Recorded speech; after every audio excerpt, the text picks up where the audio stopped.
Welcome to the Genius Factory. Enjoy the video. You start by locking the essentials. Pick an LLM and matching SDT/TTS that meet latency and cost goals.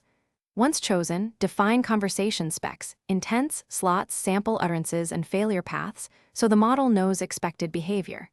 Next, provision API keys and a small test harness that sends audio, receives text, and returns synthesized speech.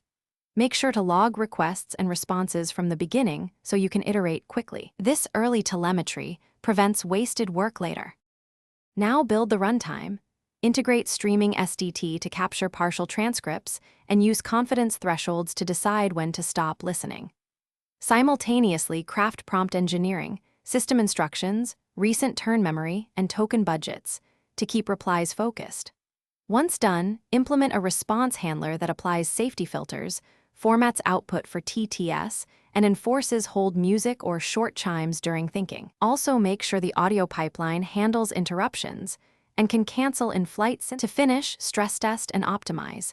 Simulate concurrent users, measure P95 latency and error rates, then tighten token usage or caching as needed. Deploy in stages, a beta region then a canary rollout, while watching logs and real-time dashboards.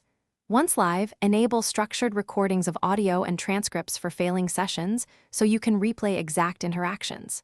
If things go wrong, the single most useful action is replaying those recordings to reproduce the bug. That reveals timing, misrecognitions, or prompt failures you can fix quickly. Thanks for watching. If you found this helpful, don't forget to like and subscribe.